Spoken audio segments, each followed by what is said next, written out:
Gini Ustadz, kalau misalnya kita ngeluhnya sama Allah, tapi ya Allah, nih saya udah berusaha mendekatkan kepada kamu gitu.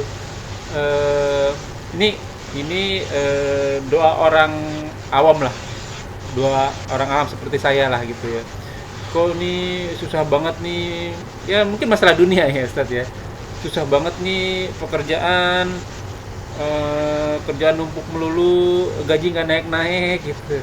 Padahal kan saya udah puasa sunnah, sholat sunnah gitu. Gimana lagi caranya saya untuk mendekatkan kepada Engkau ya Allah gitu, kan termasuk ngeluh tuh Ustaz tuh. Itu ngeluh begitu boleh nggak tuh? Salahnya gini Ustaz, eh, kan suami atau ya suami lah, itu kan bertanggung jawab juga sama pasangannya ya, supaya mengingatkan lah atau sebelah atau eh, kadang kan pasangan juga ngeluh tuh, ngeluh A B C D. Saya bilang jangan jangan sering mengeluh, saya bilang takutnya pahalanya hilang, kekikis, saya bilang gitu ya kan. Kalau nggak diomongin ntar kependam dalam hati. Jadi harus diomongin gitu, ya boleh sekali dua kali, tapi kan ya saya suka begitu bandingin sama yang lain, kita masih alhamdulillah, masih syukur loh gitu ya kan. eh, yang saya khawatirin, saya takutin nanti pahala kita juga lama-lama tergerus karena kita sering banyak ngeluh, saya bilang gitu. Semua orang banyak kok ininya apa namanya, kesusahannya gitu, tapi dirubah keluhannya itu, dia udah ngadunya sama Allah aja. Itu boleh nggak begitu Ustaz? Iya. Dari Mbak Hani, Mas Romi tolong tanyain ke Ustadz, kalau sering terpaksa tinggal sholat fardu karena pekerjaannya yang tidak bisa ditinggal. Pasangannya ini, suaminya ini seorang dokter Ustadz. Jadi karena operasinya agak lama, terkadang meninggalkan sholat fardu termasuk sholat Jumat. Nah, saya sebelumnya saya nanya, apa nggak bisa diatur waktunya gitu? Jangan pas waktu sholat-sholat lah gitu. Misalnya di pagi gitu. Kadang udah diatur waktunya, ternyata mulur operasinya gitu. Nah, untuk seperti ini bagaimana nih hukumnya nih Ustaz? Tadi pertanyaan keduanya, dia ada nggak aturan mengkodo sholat?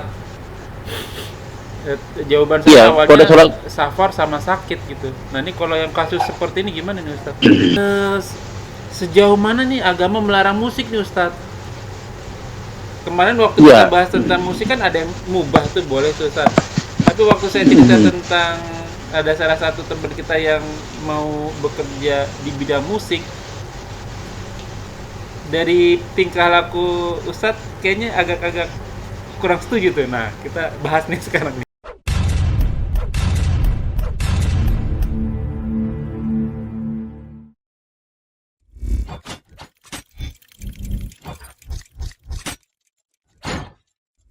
لا إله إلا الله محمد رسول الله عليه صلاة الله وآله والأحبة.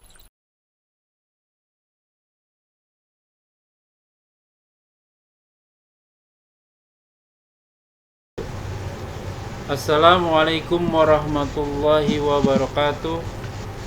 Waalaikumsalam. A'udzubillahi minasyaitonirrajim, min hamzihi wa nafthihi wa nafthihi. Bismillahirrahmanirrahim. Alhamdulillahirabbil alamin, wassalatu wassalamu ala asyrofil anbiya'i wal mursalin sayyidina Muhammadin wa ala alihi washabihi ajmain. Walhamdulillahirabbil alamin.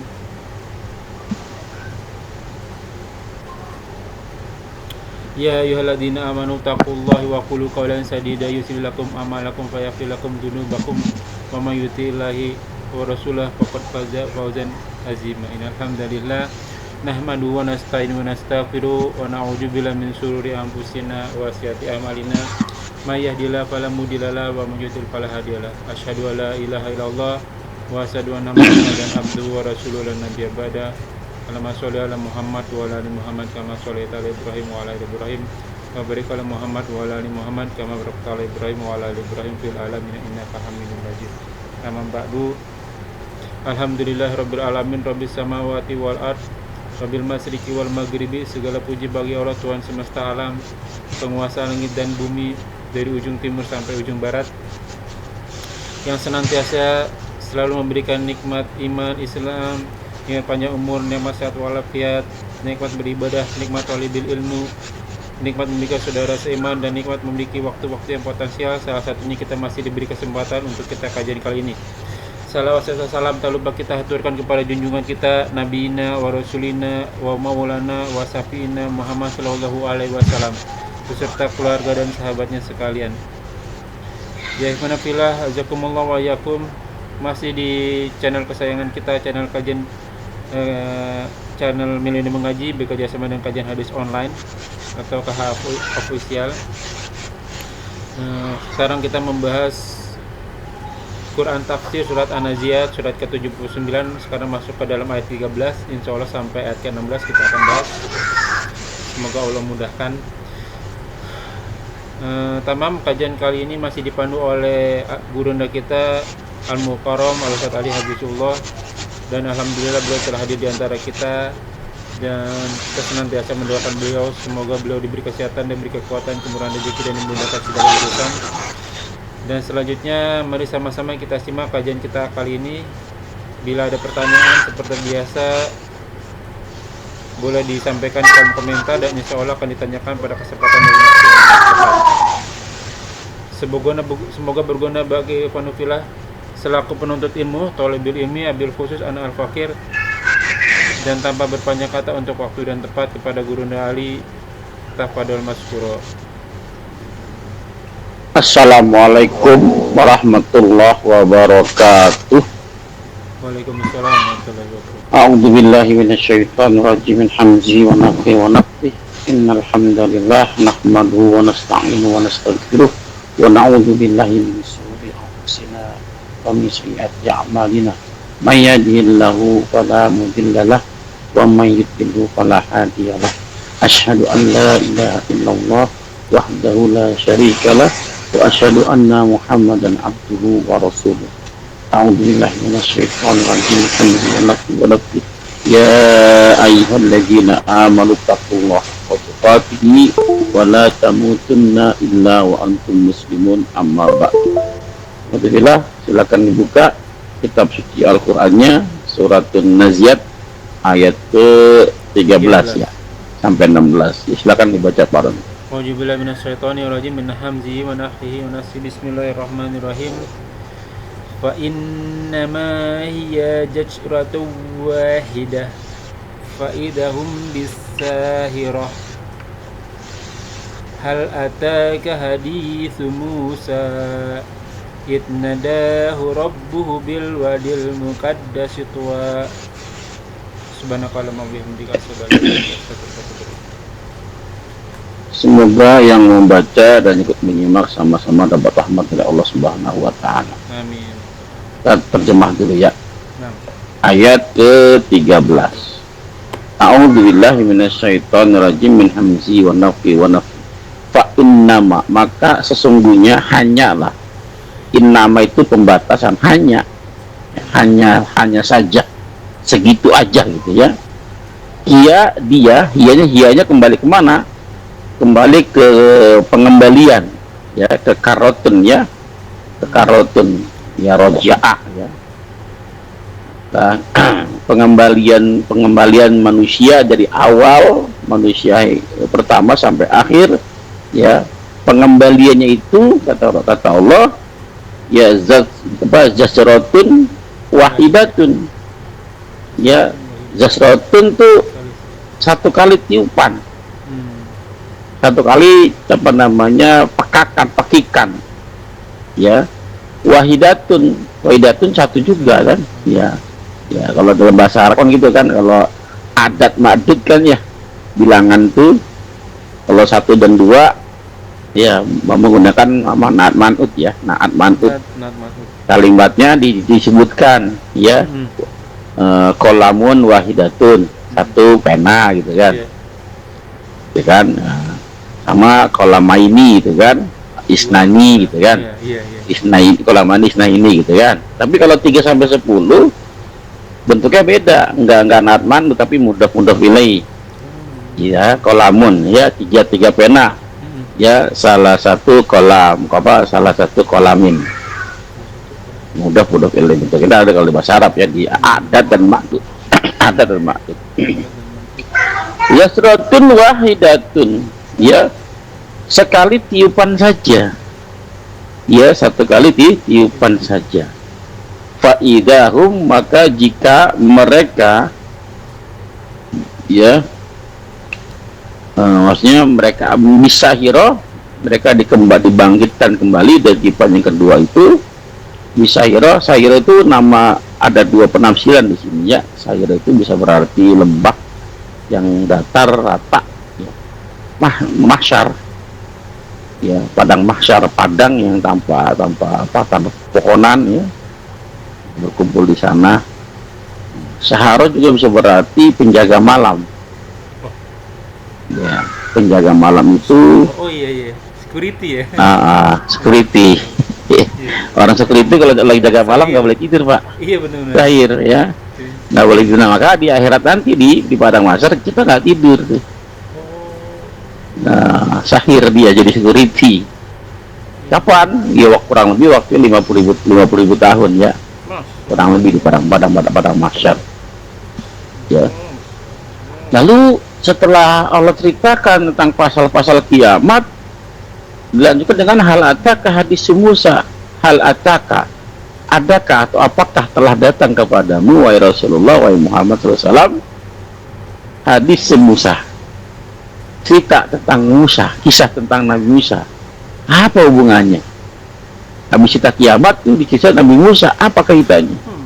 Nah, ini kalau kita nggak bahas tafsir, nggak paham nih. Ya betul. Ya, kaitannya apa itu kan? Tiba-tiba ya. Tiba-tiba saja nabrak, ya. Idnadahu, ketika nadahu memanggilnya, nida, ya, azannya nida, memanggilnya siapa? Rabbahu, penciptanya, Tuhannya, itu Allah Subhanahu wa taala, bilwat, ya. Wat itu wat lembah, ya, di lembah yang bernama Al-Muqaddis, ya, lembah yang suci, bukan suci, yang bernama Tua. Yang bernama Tua, nama lembah Tua. Di mana? Di Bukit Tur. Di mana? Di Sinai. Di mana? Di Mesir. Iya. Itu dulu, ya. Tapi insyaallah penjelasan panjang ini, ya. Baik. Lalu kaitannya dengan ayat sebelumnya. Ayat sebelumnya kan orang-orang kafir Quraisy, mereka memperolok-olok Nabi, tidak mempercayai hari kiamat, tidak mempercayai hari berbangkit. Dia mengatakan kepada Nabi, kan Nabi ngomong tuh bahwa kalian akan dibangkitkan lagi. Kata mereka, walaupun sudah jadi tulang, begini nih tulang nih, kita kan udah jadi tulang nih, kita akan kembali lagi seperti semula. Kalau begitu rugi dong kita. Perkataan, wah kita rugi dong kalau begitu. Seolah-olah dia meyakini hari akhir. Padahal kalimat itu kalimat olok-olok. Wah rugi dong, gak punya amaran lagi. Udah biarin dah, gak apa-apa deh rugi. Iya, bahasa olok-olok tuh, Pak. Bukan bahasa meyakini hari akhir. Ini Rasulullah rugi kalau Rasul dibully. Masalah kan. Nah, artinya kalau kita dibully, ya berarti kan sesuai dengan sunnah tuh, ya. Ya, kalau kita dakwah lempeng-lempeng aja, nggak ada hambatan gitu kan, ya jangan-jangan dakwah kita salah ini gitu, kan. Iya, nah, gitu aja. Ini saya kajian aja selalu banyak masalah nih, Ustaz. Ada aja. Ada aja. Enak kali ya, wah alhamdulillah nih ada masalah gak ngaji gitu kan. Padahal itu adalah ujian, bentuk ya kita istiqomah atau enggak gitu kan. Ya saya sama Ustaz saya ngaji itu kurang lebih 9 tahun, Pak. Itu enggak ngaji libur, saya pribadi libur itu bisa dihitung jari. Itu pun kalau saya nggak hadir ngaji, saya kejar di hari berikutnya. Datang saya ke rumah guru saya untuk meminta yang kepengarahan yang saya nggak ada hadir. Ya, ada dari sekian murid ya cuma 2 orang yang lulus. Cuma 2 orang yang lulus. Gitu ya. Baik. Fa innama, maka kalau jawab di ayat sekarang ini, dia kan mengolok-olok Nabi. Kita akan dikembali lagi seperti semula, walaupun dia udah jadi tulang belulang. Apa kata Allah? fa innama hiya zasratun wahidah. Pengembalian itu hanya cuma sekali saja, sekali tiupan. Ini menunjukkan olok-olok mereka dibalas dengan kemahadahsyatan Allah, kekuasaan Allah. Apa kata Allah? Jangankan kamu, jangankan kalian, wahai orang-orang kafir Quraisy, bahkan seluruh manusia sejak Nabi manusia pertama Nabi Adam sampai manusia terakhir, bahkan seluruh makhluk, kata Allah, dengan sekali tiupan saja dia akan kumpul lagi, dia akan berkumpul lagi seperti semula. Ini bisa diperjelas juga dengan ayat yang lain ya, surat Luqman ayat ke-28 ya, surat 31 ayat ke-28 sedang dibuka. A'udzubillahi minasyaitonir rajim min hamzihi wa nafthihi wa nafthihi ma khalaqakum wala ba'thukum illa kanafsin wahidah. Kata Allah apa? Tidaklah kami menciptakan kamu dan membangkitkan kamu ya seperti menciptakan satu orang, satu jiwa saja. Semudah itu menciptakan kalian yang tadi yang dari tidak ada menjadi ada, hanya dengan sama seperti menciptakan satu manusia, satu jiwa saja. Kata Allah mudah sekali ya, apalagi membangkitkan. Kalau menciptakan dari yang tidak ada menjadi ada, itu mudah sekali bagi Allah, apalagi membangkitkan yang sudah ada. Ya kan? Dan diperkuat lagi dengan surat Yasin, surat ke-36 ayat ke-82. Allah berfirman, a'udzubillahi minasyaitonir rajim min hamzi wa nafthihi wa nafsi. Innama amruhu idza arada syai'a. Apa kata Allah? An yaqulau kun fayakun. Apabila Allah sudah mengendaki sesuatu, cukup ngomong kun saja, maka jadi dia. Ya, jadi itulah karena orang-orang kafir Quraisy tidak mempercayai dengan kemahakuasaan Allah, makanya diberbuat semena-mena. Begitu pula sekarang kita hari ini, banyak orang bergelimangan dosa karena nggak yakin dengan hari berbangkit, karena nggak yakin dengan hari pembalasan, kalau tidak yakin dengan hari akhir. Kalau mereka yakin, jangankan korupsi, jangan membunuh, berkata-kata yang menyakiti orang lain, jangan berkata-kata, berpikir jelek saja dia gak akan melakukan itu. Kalau dia meyakini ada hari akhir. Makanya kata Allah apa? Orang beriman, sebenar-benarnya beriman adalah mereka yang saudaranya, tetangganya selamat dari bahaya lisannya. Kenapa? Lisan orang-orang beriman itu terkontrol, karena ini yang bisa menyebabkan masuk neraka. Ya, kenapa? Dia yakin ada hari akhir. Karena yakin ada hari akhir, dia jaga lisannya, dia jaga sikapnya, dia jaga apa, semua anggota tubuhnya, matanya nggak sinis, ya nggak mengkerlingkan mata, tidak merendahkan orang lain, walaupun dengan bahasa tubuh, karena dia tahu ada hari pembalasan. Ya, karena dari pembalasan.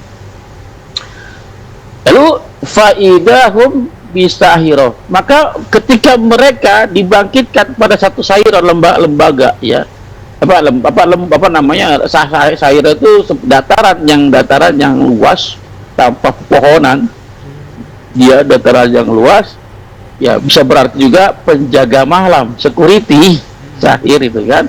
Nah, kita di sana semua orang dibangkitkan, semua tidak ada yang tertidur. Bagaimana mau tertidur? Karena merasa ketakutan dengan dosa-dosanya, bermasalah dengan permasalahan-permasalahannya. Ya, apa namanya, kita di dunia saja, kalau banyak masalah susah tidur, Pak. Iya, benar. Ya, banyak ada masalah, satu sih masalah belum selesai, gak bisa tidur. Nah, kalau kita gak bisa tidur 1-2 hari, apa yang kita rasakan? Kepala pusing, mata nggak enak, kunang-kunang gitu kan, badannya lesu. Itu sehari, 2 hari, 3 hari. Ini 50.000 tahun berdiri, 50.000 tahun berdiri tanpa tidur. Itu bagi orang-orang yang berdosa, orang-orang yang bermaksiat. Tapi bagi orang yang beriman, dia tenang karena dengan amalnya. dinaungi dengan awan, Oh, ya dilindungi dengan awan-awan Allah. Dia tidak merasa kepanasan. fasilitas ya Ustaz? Bagi orang ada fasilitas bagi orang-orang yang beriman. Nah, pertanyaan kita yang mana ini, kita kan termasuk yang mana ini? Apa termasuk yang tadi yang menjadi penjaga malam, berdiri sepanjang hari, sepanjang masa 50.000 tahun tanpa tidur karena ketakutan, atau yang tenang-tenang saja karena ada syafaat di situ, ada pertolongan Allah di situ? Kita termasuk yang mana? Dari sekarang kita tentukan jalan hidupnya. Coba seperti kita mau kemana nih?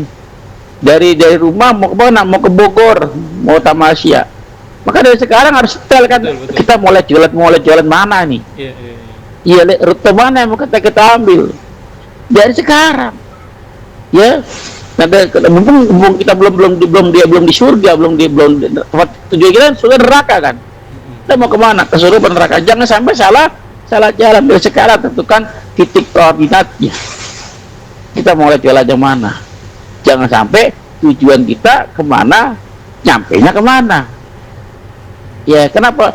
Dipikir yang kita kerjakan tuh jalan-jalan menuju surga, sholat, puasa, zakat, berbakti, berbuat baik, tapi niatnya salah. Ada riya di situ, ada ujub di situ, ada sum'ah di situ. Kadang-kadang memberi dengan menyakiti, mengungkit-ungkit. Dipikir amal-amalan surga, ternyata kok belok. Maka perhatikan setiap amal kita, adakah amal-amalan kita diselingi dengan tujuan selain Allah Subhanahu wa taala.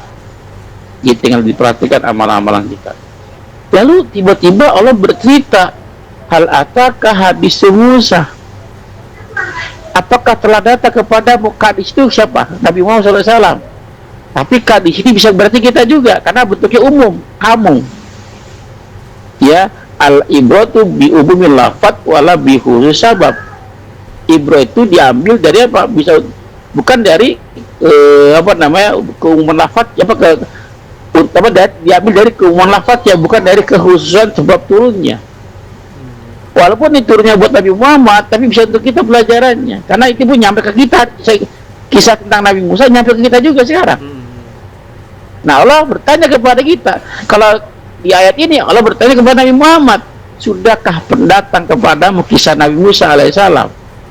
Sekarang Allah bertanya kepada kita, sudahkah datang kepada kita kisah Nabi Musa alaihissalam? Datang, artinya pelajarannya bisa kita ambil sama. Lalu kaitannya apa?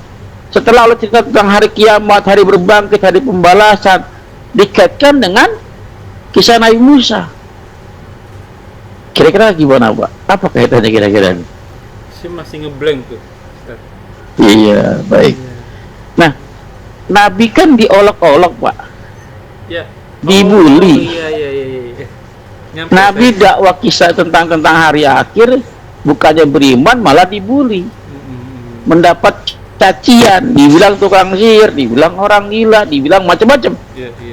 Ya, dibilang macam-macam. Seorang nabi, seorang yang sangat mulia dilecehkan begitu saja. Kira-kira bagaimana perasaan Nabi? Waduh, tersayat-sayat itu hatinya. Nah, Allah datang menghibur. Nah, hal ataka hadis Musa ini adalah ayat hiburan buat Nabi. Iya, ngerti saya. Wahai nabiku, wahai rasulku, sudahkah telah datang kepada Musa? Lalu kenapa Nabi Musa yang diambil contoh? Kan banyak nabi-nabi yang lain. Karena lawannya pembesar. Iya. 2/3 dunia di tangannya Fir'aun Menes nih. Iya, kisah yang Nabi Muhammad alami, Nabi Musa pernah alami. Bahkan lebih teruk, lebih lebih jauh, lebih luar biasa yang dialami Nabi Musa. Ya, Nabi Muhammad menghadapi kaum kaum musyrik Mekah berapa tahun? 13 tahun. Nabi Musa berapa tahun?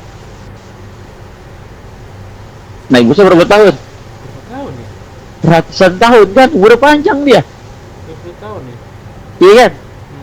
Nah, Nabi Muhammad menghadapi kaum Quraisy. Nabi Musa menghadapi Fir'aun. yang mengaku dirinya Tuhan. Iya, iya, iya. Bukan cuma Firaun, Korun, Haman. Heeh.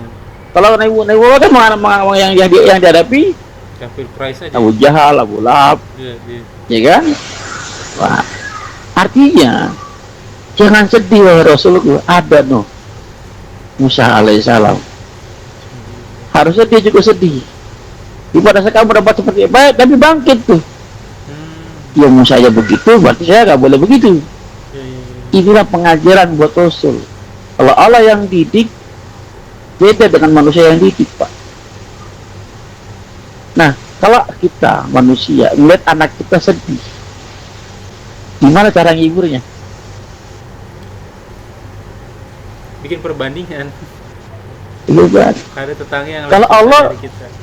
Nah, Allah cara menghibur nabinya diceritakan kisah Nabi Musa. Artinya yang kamu alami belum ada apa-apa. Berapa lah. Iya, Nabi Musa lebih bagus, tapi dia bisa bertahan. Kamu harus bisa karena kau ada kekasihku. Padahal bawa manusia pilihan, iya kan? Nah, pelajaran yang bisa kita ambil adalah Nabi Musa tuh sabar luar biasa, Pak, menghadapi Bani Israel. Bahkan diutus nabi-nabi pada kaum mereka kan, berapa Iya. nabi diutus. Iya, iya, banyak. Artinya betapa degilnya nih kaumnya Nabi Musa alaihissalam, Iya, iya. betapa luar biasa bobroknya akhlaknya. Bahkan diperlihatkan mukjizat-mukjizatnya di depan mereka, tapi nggak beriman juga. Ya, arti kalau menghadapi kaum Quraisy ya harusnya ya sedikit wajar gitu kan. Nggak dikirim nabi begitu banyak, gitu kan? Begitu terkenal orang-orang yang buta orang-orang bodoh kan, yang bisa baca tulis gitu kan. Maka bersabarlah. Dan begitu pun buat kita, Bapak sekalian. Permasalahan hidup kita, lagi susah apa, lagi kurang enak pikiran, bagaimanapun keadaan yang kita alami, bacalah kisah para nabi agar kita bangkit lagi. Betul. Ya, kenapa? Yang kita alami, cobaan yang kita alami nggak ada apa-apanya dibanding cobaan para nabi. Makanya kata Allah dalam surat 46 ayat ke-35, apa kata Allah? A'udzubillahi minasyaitonir rajim, min hamzi wa nafthihi wa nafthihi, fasbiru, bersabarlah kalian, kama sabaru ulul azmi, sebagaimana telah bersabarnya ya para ulul azmi. Siapa ulul azmi? Para nabi yang 5 kan? Iya. Mimin, Nabi Muhammad, Nabi Isa, Musa, Ibrahim, Nuh, Mimin, ya. Ya, ini kan ya ulul azmi nih, tingkat kesabaran mereka di atas rata-rata, ya, daripada dari rasul yang lain. Ini 5 orang ini yang luar biasa, yang maka Nabi Muhammad menjadi penghulunya kan, menjadi panglimanya. Maka jangan terlalu sedih dengan kehidupan dunia yang kita alami. Iya, iya, benar. Apa sih kesedihan, apa sih kita alami? Paling token listrik gak ada, ya, paling bensin gak ada, kering, ya, apa sih yang dialami? Kalau kita dibandingkan dengan jangan Nabi yang mimin tadi, yang ulul azmi, ya janganlah bandingkan hidup kita dengan Nabi Ayub aja. Waduh. Ya, Nabi Ayub kita tidak termasuk ulul azmi. Iya, iya, iya. Ya, kita nggak ada apa-apanya. Jangan para nabi itu dibandingkan jauh sekali. Kisah para sahabat dah.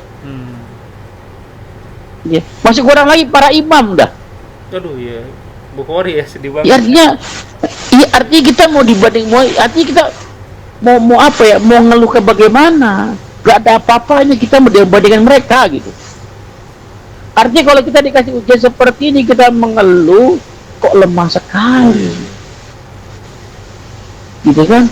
Jadi kita banding bukan para nabi, bukan para sahabat, juga bukan para imam, atau mungkin saya dibandingkan dengan guru saya yang sekarang ini, Ustaz Ismail, saya mungkin malu kali.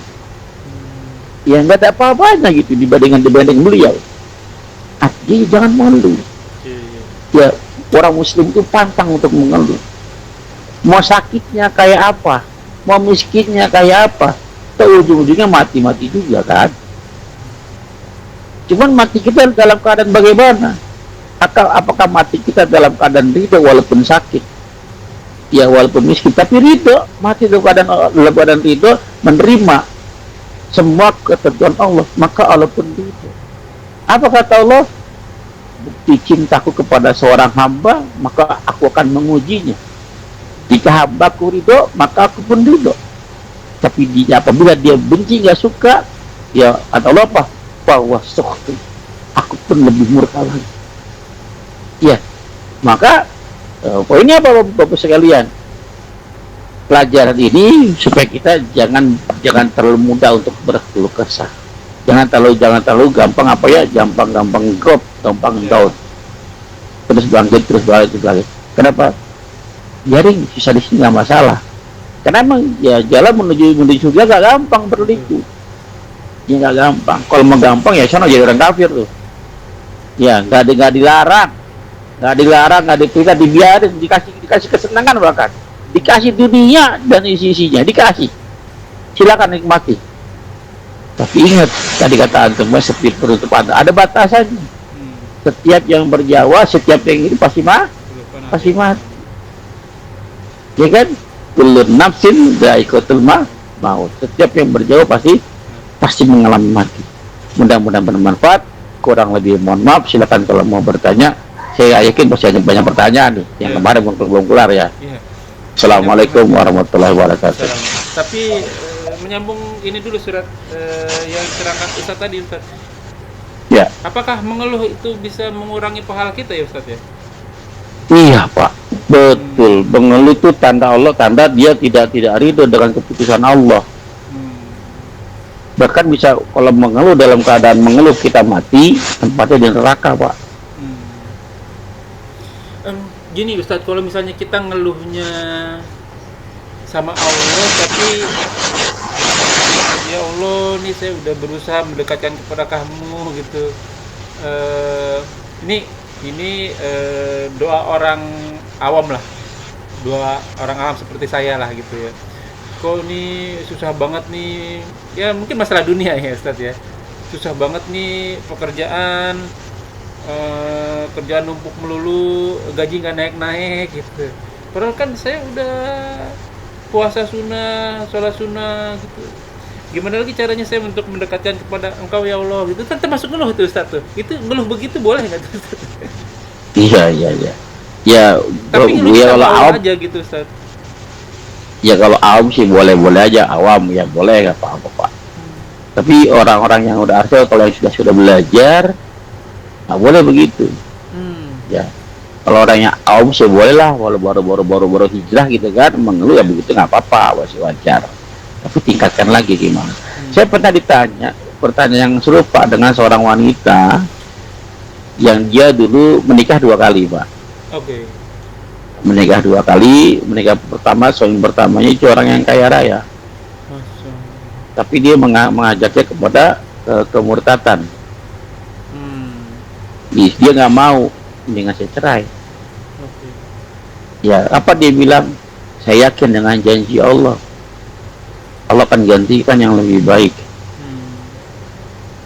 Gitu Pak, saya cerai dengan suaminya karena suami ke agama yang lama. Modus biasanya, kebanyakan modus mereka. Biasa kristenisasi gitu kan. Iya. Terus gimana Ustaz? Masih misionaris kan. Akhirnya dia nikah lagi dengan suami yang kedua, dengan suami yang biasa-biasa saja. Ya dia nikah, nyatanya apa? Bandanya semua habis Pak. Mobil itu jual. Bahkan cerita sama saya, nangis dia. Saya makan aja Ustaz, beras ini tinggal untuk berapa hari ini Ustaz. Gitu kan. Dia bertanya, katanya janji Allah itu benar. Benar. Itu pertanyaan kita semua itu. Dia bertanya kepada saya, gimana tuh Ustaz? Kapan janji Allah itu berlaku untuk saya? Saya udah meninggalkan suami yang pertama, saya milih nggak mau ikut ya kemurtatan, suaminya nggak ikut ya. Saya milih Islam, saya menikah dengan laki-laki biasa sekarang. Cuma sekarang kok begini amat gitu ya. Di mana janji Allah? Nah, saya tanya balik, Bu. Kalau ibu begitu yang ibu tanyakan kepada Allah, jadi kita merasa kita orang yang paling bersih. Seolah-olah kita udah mengerjakan semua yang Allah perintahkan. Coba dibalik pertanyaannya, tanya ke dalam diri. Jangan tanya kepada Allah, tanya kepada diri sendiri. Dosa apa yang diperbuat? Atau dosa apa yang belum ditaubati? Jelas ya, Pak? Iya. Ini lebih nyari ke dalam. Jangan-jangan saya ada dosa yang belum diampuni oleh Allah, sehingga Allah memberikan seperti ini. Kalau kita bertanya sebaliknya, saya sudah melakukan ini, kayak tadi Anda bilang tadi, seolah-olah kita nggak punya dosa. Iya. Padahal tidak ada manusia yang tanpa dosa. Tinggal lihat. Kalau kita nggak tahu di mana dosa kita, itu istighfar saja, mohon banyak istighfar. Itu yang saya bilang tadi. Kalaupun susah terus, ujung-ujungnya kan mati juga. Kaya senang mati juga gitu kan. Iya. Pertanyaan, kita mati dalam keadaan apa? Daripada kita sibuk mencari pembenaran, ya mencari di mana janji Allah. Iya. Kata Allah tidak pernah menyalahi janjinya. Di mana janji Allah? Lebih baik tanya ke dalam diri kita, dosa apa yang telah kita kerjakan. Karena umumnya, Pak, umumnya manusia itu lebih peka terhadap kebaikan dirinya, tapi selalu lupa dengan keburukan dirinya. Ya, contoh saya bilang ke Antum, coba saya tanya sama Antum, saya tanya sama Antum, sebutkan 3 keburukan Antum, 3 kekurangan Antum, 3 saja. Susah ya nyarinya 1, ya. 2, 3, 4. Gak keluar satu Gak pun. keluar ya, susah ya. 5. Apa ya? Saya buruknya apa ya? Oh, saya emang gak ada buruknya, Ustaz. Susah. Ya, sekarang saya tanya sama Antum. ABCD ya tadi. Saya tanya sama Antum. Berikan 5 kebaikan Antum. 1, Ya, menafkahi anak istri. tepat tuh. 2, terbukti kan? Iya. Terbukti. Tapi kalau Antum ingin tahu keburukan Antum, tanya musuh Orang Antum. lain ya. Atau minimal tanya istri Antum. Wah, dia kan jujur tuh. Wah, Abi pelit. Ini kan, nggak mau belanja dikurang-kurangin mulu. Iya. Kalau ngasih suka telat. Ya, ditanya kepada lawan bicara kita dan istri kita, dia tahu keburukan kita. Tapi jangan diancam, awas ya. Jadi saya sering sama istri ngobrol. Bisa seminggu sekali, bisa 2 hari sekali ngobrol. Ya, ngobrol sama istri. Tolong koreksi saya. Di mana kesalahan saya hari ini? Jangan marah. Udah selesai gantian. Iya. Ya saling koreksi, jangan marah, Ya, jangan marah ya. gitu kan. Jangan baper, karena kan tujuan kita untuk memperbaiki diri. Ya. Jelas, Pak? Ya. Terjawab ya? Iya. Selanjutnya gini, Ustaz. Kan suami atau ya suami lah, itu kan bertanggung jawab juga sama pasangannya ya, supaya mengingatkan lah atau sebelah. Kadang kan pasangan juga ngeluh A, B, C, D. Saya bilang jangan sering mengeluh. Saya bilang takutnya pahalanya hilang, kekikis. Saya bilang gitu ya kan. Kalau nggak diomongin ntar kependam dalam hati. Jadi harus diomongin gitu. Ya boleh sekali 2 kali. Tapi kan ya saya suka begitu bandingin sama yang lain. Kita masih alhamdulillah, masih syukur loh gitu ya kan. Yang saya khawatirin, saya takutin nanti pahala kita juga lama-lama kegerus karena kita sering banyak ngeluh. Saya bilang gitu. Semua orang banyak kok ininya kesusahannya gitu. Tapi dirubah keluhannya itu, dia udah ngadunya sama Allah aja. Itu boleh nggak begitu, Ustaz? Iya. Lain kali kalau istri mengeluh tadi tuh, bacakan kisah Musa. Bacakan kisah-kisah para nabi. Ya, kalau istri biasanya kan apa yang dikeluhkan? Harta lah, capek, apa? ngurus anak lah, rumah tangga lah, uang belanja kurang lah. Yang lain bawa tas Hermes, ini bawa tas kresek. Nah, silakan dibuka surat Al-Imran ayat 13, Pak. 13, 14, 15, 14 ya, 14 Al-Imran. Surat ketiga ayat 14. Zuyina linas. 14.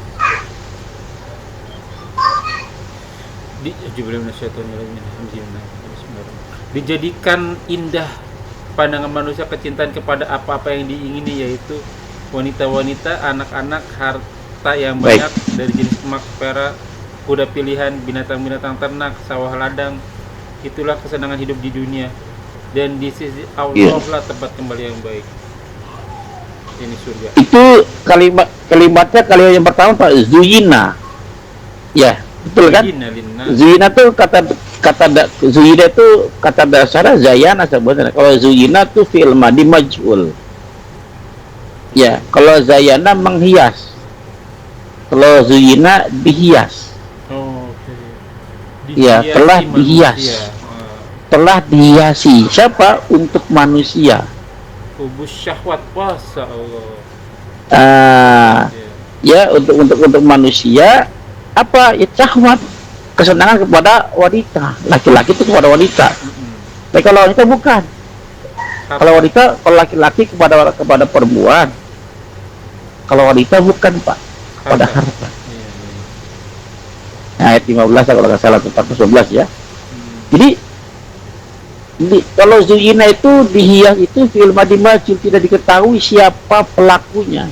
Telah dihias buat manusia dengan syahwat. Pertanyaannya, siapa yang menghias? Allah yang menghias. Bisa Allah, bisa setan. Okay. Iya, kalau yang menghiasnya, kalau yang menghiasnya Allah, maka ujung-ujungnya taat, kebaikan. Benar. Kalau yang menghiasnya setan, ujung-ujungnya kemaksiatan, keburukan. Iya. Lagi ya, artinya kalau dihias, saya mau tanya, tujuan menghias itu apa, Pak? Supaya indah. Berarti sebelumnya pandang mata. Sebelumnya berarti aslinya nggak indah kan? Iya. Aslinya buruk kan? Ya, artinya tadi itu yang disebutkan tadi itu semua buruk semua. Dihias biar menarik, biar manusia tuh cenderung suka ke sana. Iya, tapi kalau orang yang beriman dia paham ini hiasan nih. Casing doang, Iya, casing doang. Kalau dia paham ini hiasan, dia akan tergoda. Ya, maka ceritakan kepada istri antum kisah tentang Siti Hajar yang ditinggalkan oleh Ibrahim alaihissalam, sendirian hanya berdua dengan anak Ismail masih kecil, nggak dikasih uang, Pak, uang jajan, uang belanja nggak dikasih di situ. Ya, tidak ada apa-apa dibanding kita. Padahal kalau di pengadilan bisa gugat cerai ya, Ustadz ya. Bisa, cuma tadi pada saat Nabi Ibrahim pergi meninggalkan Siti Hajar, apa yang ditanya sama Siti Hajar? Kira-kira, Pak, kalau istri kita nih ditinggalkan sama berdua sama anak kita, nggak dikasih uang jajan, nggak dikasih uang belanja, ditaruh di tempat yang paling tersembunyi, lalu kita tinggalkan, Pak. Kira-kira istri kita mau ngomong apa sama kita? Punya istri lain ya? Punya lain ya? Kalau mau nikah lagi bilang, kenapa? Jangan tinggal saya di sini dong. Iya, benar. Jangan caranya begitu. Kalau kau udah nggak suka, kembali ke orang tua saya. Iya, benar. Tapi Siti Hajar nggak begitu nanyanya. Apa kata nanya kepada Nabi Ibrahim alaihissalam? Apakah ini perintah? Apakah ini perintah Allah? Selesai, Pak. Apakah ini perintah Allah? Kalau perintah Allah, saya akan taat. Samina wa ata'na. Jelas, Pak? Jelas. Apaan ya, teman-teman nih? Tadi pertanyaan saya, ini pertanyaan dari netizen nih, Ustadz. Ini kayaknya urgent banget nih kalau yang ini, Ustadz nih. Dari Mbak Hani. Mas Romi, tolong tanyain ke Ustadz, kalau sering terpaksa tinggal sholat fardu karena pekerjaan yang tidak bisa ditinggal, pasangannya ini, suaminya ini seorang dokter, Ustaz. Jadi karena operasinya agak lama, terkadang meninggalkan sholat fardu, termasuk sholat Jumat. Saya sebelumnya saya nanya, apa nggak bisa diatur waktunya gitu? Jangan pas waktu sholat lah gitu. Misalnya di pagi gitu. Kadang udah diatur waktunya, ternyata mulur operasinya gitu. Nah, untuk seperti ini bagaimana nih hukumnya nih, Ustaz? Iya, dia dokter laki-laki ya. Dokternya laki-laki. Ini seorang suaminya yang punya masalah gitu ya. Punya masalah, iya. Baik, apa ya? Di zaman Nabi juga ada seorang dokter, seorang tabib itu ya, yang pada saat dia perang, jadi kan mereka kondisi khauf ya, kondisi genting. Ya. Kalau memang kan yang diancam itu akan hatinya akan dipalingkan dari Allah jika meninggalkan Jumat 3 kali berturut-turut dengan sengaja. Ya, dengan sengaja. Tapi kalau uzur dalam rangka membantu menyelamatkan nyawa manusia, ya masih bisa ditoleransi, tolerir. Ya masih bisa tolerir. Tapi kalau bisa di sholat Jumat Pak, kalau bisa. Iya, dia agak sholat Jumat mepet, itu dapat cuman agak mepet gitu. Mungkin boleh, nggak masalah, walaupun cuma 1 rakaat bisa tambah kekurangannya. Ya bisa tambah kekurangannya. Kenapa? Sholat Jumat itu hukumnya azimah, lebih berat daripada sholat fardu. Ya, maka jangan sampai ditinggalkan kalau bisa. Tapi kalau memang nggak bisa banget, ya sholatnya surat At-Taghabun ayat 16 dah. A'udzubillahi minasyaitonir rajim, min hamzi wa naftsi wa nafsi. Fattaqullah mastata'tum. Bertakwalah kepada Allah semampu kalian. Dan Allah tahu kemampuan kita. Jangan pura-pura mampu padahal nggak mampu.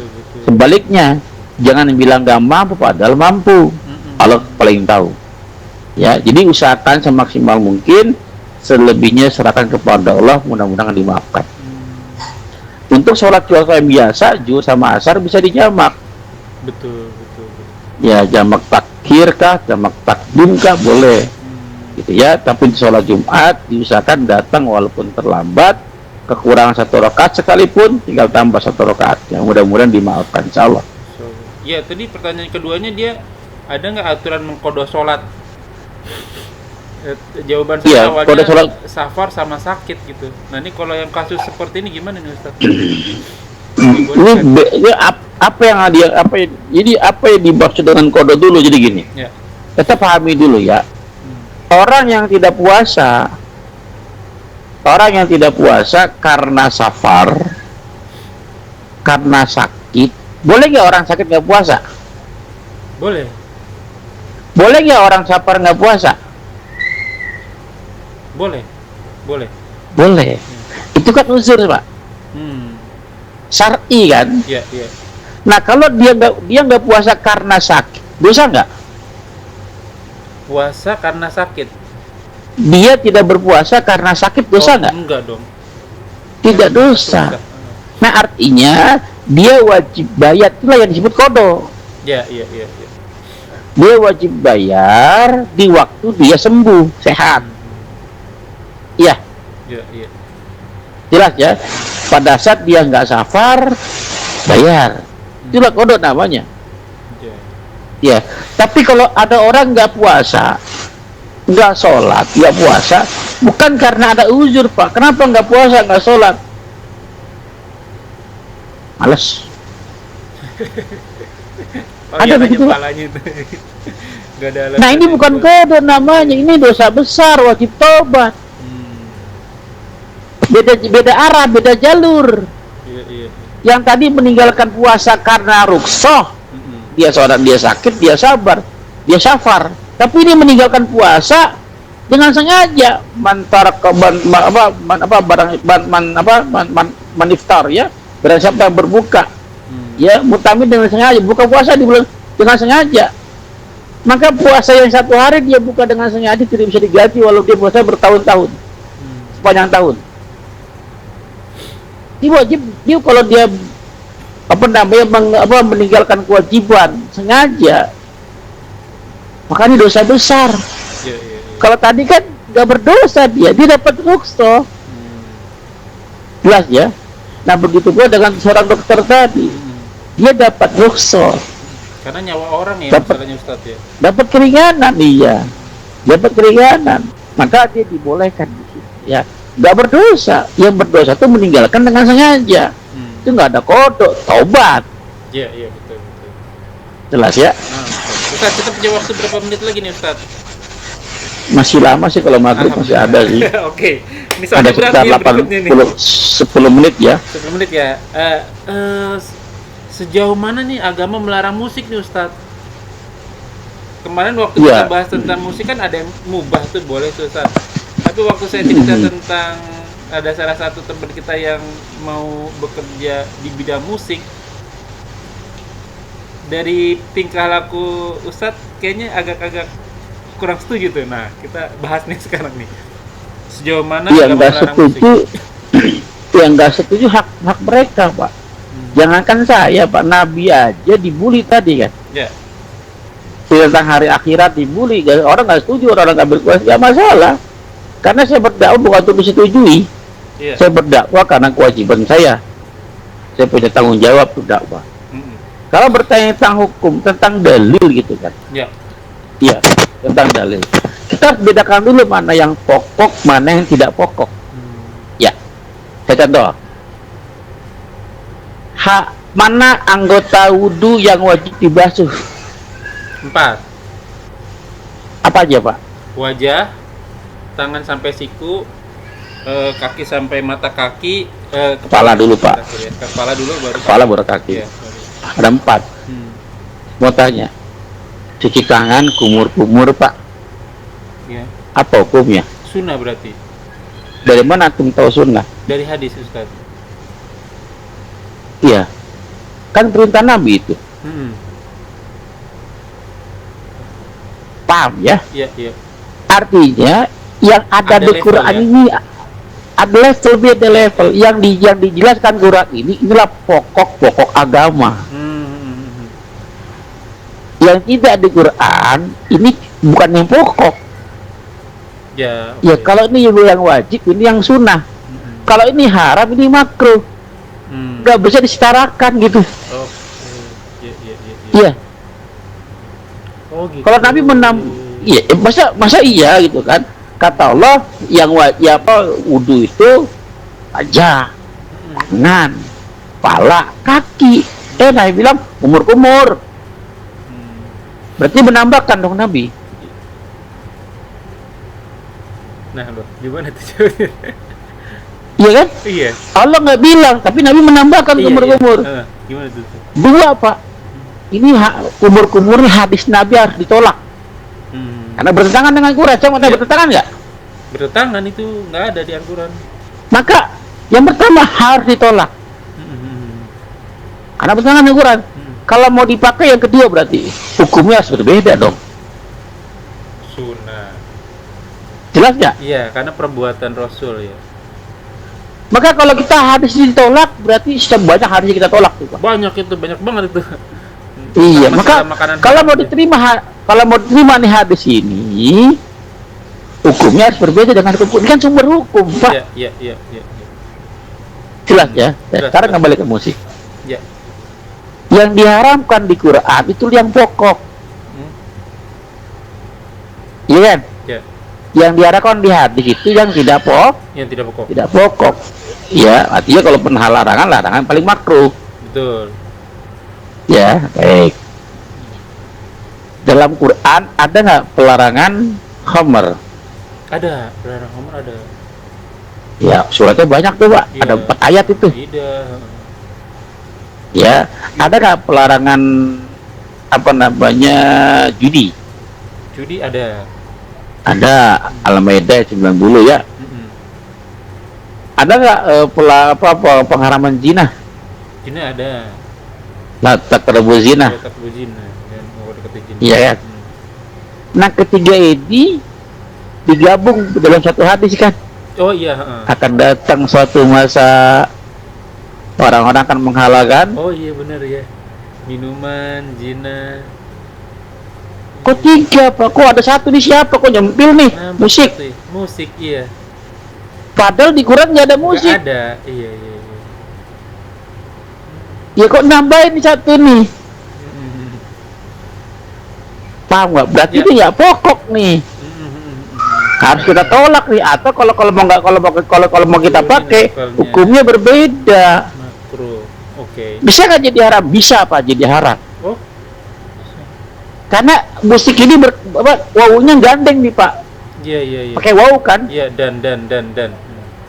Ya artinya musik yang berhubung dengan penjudi, bohomer, pezina, musik-musik. Kenapa? Musik yang seperti ini yang kaitan erat dengan penjudi, penghambar, pezina, Pak. Makin asik judi mereka dengan diiringi musik. Makin enak maka homer mereka dengan diiringi musik. Musik-musik seperti ini jadi haram.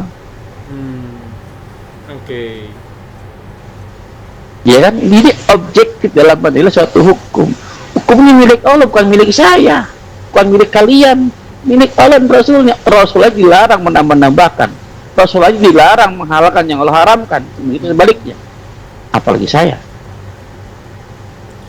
Ya, tapi memang musik itu ada sedikit sekali manfaatnya, banyak mudorotnya, tapi Iya bukan sih. berarti jadi haram, Iya, kan? iya.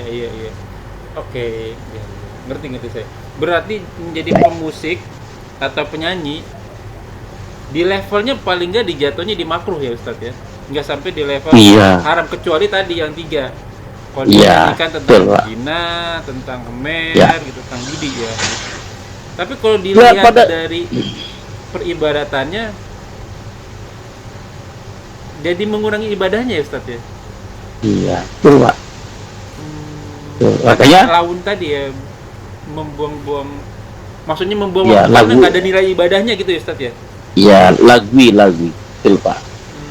Tapi kalau bermain hukum, jangan sampai kita utak-atik hukum milik Allah tuh. Ya, contoh banyak lagi. Saya kan bukan perokok, Pak. Iya. Saya nggak ngerokok. Aduh, Saya bukan perokok. Tapi saya nggak berani menganggap rokok itu haram. paham. Iya benar. Nggak ada. Nggak berani dia. Karena mana dalilnya? Satu pun nggak berani. Gitu. Kalau ditanya nih, apa hukum rokok? Saya diam, Pak. Saya tawakuf. Saya berhenti di situ. Saya nggak jawab. Bagaimana hukumnya? Saya mau jawab apa? Saya bilang haram. Nggak ada. Mana Sebelum makruh juga nggak ada. Gitu. Terus saya tawakuf saja lah. Tapi ada penemuan terbaru bahwa ternyata rokok itu mengandung babi, filternya dan lain sebagainya. Maka itu menjadi haram, bukan karena rokoknya, tapi karena ada unsur yang mengharamkan di situ. Jelas Pak, ini masalah hukum harus hati-hati. Oke. Baik Ustadz, mungkin sampai di sini dulu karena Baik. mau masuk sholat maghrib. Alhamdulillah ada beberapa pertanyaan dari teman-teman yang telah terjawab. Kalau belum puas, tulis lagi di kolom komentar. Diundang aja sekalian orangnya kalau diskusi. Bahani yang pernah kita undang Ustadz. Oh gitu ya. Nanti kita undang lagi. Ya apa-apa. Kan lebih enak diskusi begitu, jadi Iya. paham alurnya. Jadi kalau saya menyampaikan ke antum menyampaikan ke orang lain, bisa berbeda itu isinya, Pak. Iya, beda Iya kan? pandang berpikir. Insyaallah. Nah, Ustadz, syukron jazakallahu khair. Ya ikhwanu fillah, jazakumullahu wa iyyakum. Semoga apa yang kita bahas menjadi ladang amal buat kita. Semoga majelis ini diberkahi. Semoga amal yang kita kerjakan dan yang akan kita kerjakan diterima oleh Allah Subhanahu wa taala dan menjadi ladang amal tambahan kita di akhirat kelak. Seperti biasa mengutip firman Allah surat Al-Kahfi surat 17 ayat 29. Wal qul haq min rabbikum wa man sa'a falyu'min wa man sa'a falyakfur. Semua benar datangnya dari Allah. Barang siapa ingin beriman silakan beriman, barang siapa ingin kafir silakan kafir. Dan semua ada masa berlakunya, ada expired date-nya. Kuluman alayahfan, semua yang hidup pasti mati. Dan sabda Rasul kita umur umatku antara 60 sampai 70 tahun saja, maka hisaplah diri kita sebelum kita dihisap olehnya. Semoga segala kesalahan kita dimaafkan, diampuni, diganti pahala yang berlipat-lipatkan dengan kemahamurahannya. Wallahu a'lam bishawab. Dan dengan keparatul majelis subhanakallahumma wa bihamdika asyhadu an la ilaha illa anta astaghfiruka wa atubu ilaik. Wa akhiru da'wana walhamdulillahirabbil alamin wabillahi taufiq wal hidayah. Wassalamualaikum warahmatullahi wabarakatuh. Rabbana taqabbal minna antas samiul alim. Syukran jazakallahu khair Ustaz. Assalamualaikum warahmatullahi wabarakatuh. Ada live ya Ustaz? Salam. لا إله إلا الله محمد رسول